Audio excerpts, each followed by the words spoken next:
@AGEMOYEN.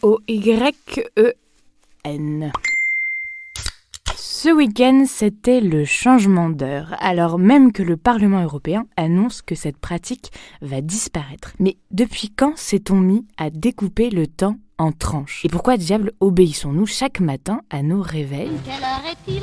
Encore un jour nouveau qui se faufile à travers les carreaux. Quelle heure est-il ? Allons vite au boulot. Et ça défile, la cour pendue, la cour chrono. Dès le haut Moyen-Âge, les différentes règles monastiques imposent aux moines des emplois du temps stricts à base d'heures qui sont autant de moments de prière collectifs. Dans l'ordre, les vigiles, 2h du matin, les matines, 4h, les laudes, 5h, primes, 6h, tierces, 9h, sexte, midi, nonnes, 15h et enfin les vêpres, 19h. En gros, car ces heures se sont beaucoup décalées au fil des temps et des espaces. Les vigiles sont considérées comme les plus pénibles car elles coupent la nuit de sommeil en deux. Du coup, se pose très vite une question très bête mais essentielle, comment réveiller les moines à 2h du matin ? Hey, debout les gars, réveillez-vous, il va falloir en mettre un coup. Debout les gars, réveillez-vous, on va au bout du monde. À l'époque, les réveils matins n'existent pas. Une solution est de laisser l'un des moines éveillé. Il compte le temps avec une clepsydre et quand il est 2h, hop, il va réveiller tous ses frères. #dégage, #fous-moi la paix. C'est le sens premier du mot vigile, celui qui veille, c'est-à-dire d'abord celui qui reste éveillé. Sauf que, évidemment, on imagine bien que le moine qui veille risque lui-même de s'endormir. Je suis vraiment fatigué.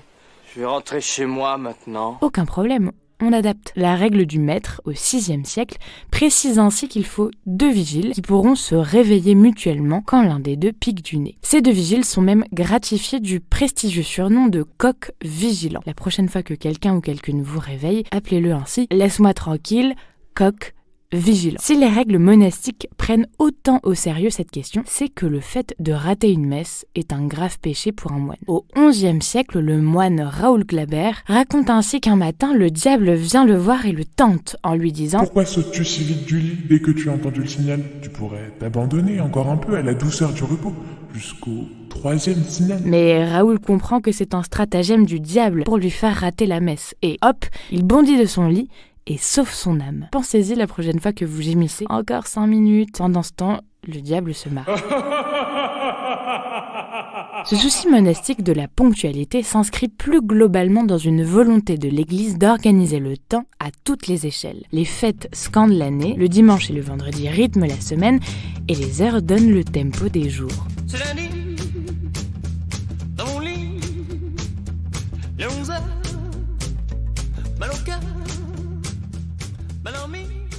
Revenons à nos moutons et à nos moines endormis. Petit à petit, l'Église invente et impose un temps chrétien. Et pour cela, elle s'appuie de plus en plus sur des instruments mécaniques de calcul du temps. Les clepsydres connaissent de rapides progrès techniques. Le Moyen-Âge voit l'invention du sablier plus précis que les clepsydres.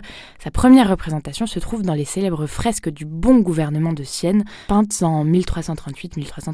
Au XIIIe siècle se multiplient les horloges mécaniques dans les grandes villes ou dans les abbayes. Les horloges permettent à la fois de savoir l'heure qu'il est et de savoir l'heure qu'il sera. Ce sont des instruments de maîtrise du temps. Dans les abbayes, elles jouent alors un rôle essentiel. Exemple, la règle de l'abbaye de Villers en 1268 qui prescrit au sacristain « Tu régleras soigneusement l'horloge et alors seulement tu pourras dormir tranquillement ». Ces horloges sont en effet des minuteurs comme on en utilise encore dans nos cuisines. On les remonte et quand elles sont arrivées au bout, elles sonnent. Le moine chargé de les garder doit alors réveiller tous ses frères. C'est le rôle de frère Jacques dans la célèbre comptine. Frère Jacques,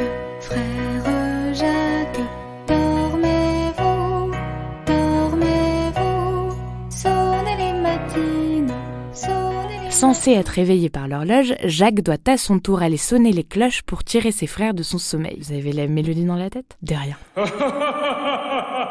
Les premières horloges sont donc des cloches automatisées. D'ailleurs, l'anglais dit clock, le hollandais clock, mot venu de cloche. L'anglais dit également watch. Là aussi, on retrouve l'idée de veille. Savoir l'heure, c'est d'abord pouvoir se réveiller. En découpant la journée en heures, l'Église médiévale a inventé à la fois le réveil matin et l'autodiscipline temporelle, qui reste encore en vigueur aujourd'hui. Comme de parfaits petits moines, on obéit chaque jour à une machine qui dicte le rythme de notre vie. Historiquement, la diffusion des horloges a contribué à l'émergence de la notion de retard, d'horaire, d'emploi du temps. Bref, d'une société disciplinaire au sens de Foucault. Les ouvriers médiévaux en avaient d'ailleurs tout à fait confiance. Plusieurs, notamment au nord de l'Europe, refusent l'implantation d'horloges à côté de leur lieu de travail. Pas question de laisser une machine dicter le rythme de leur vie. Bref, la prochaine fois que vous hurlez contre votre réveil, pensez à remercier tous ces moines médiévaux.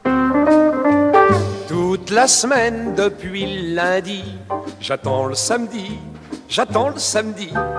Et quand c'est samedi, je me dis, demain je dors jusqu'à midi dans mon lit. Et si samedi, non seulement jusqu'à midi, mais tant pis, c'est permis, midi et demi.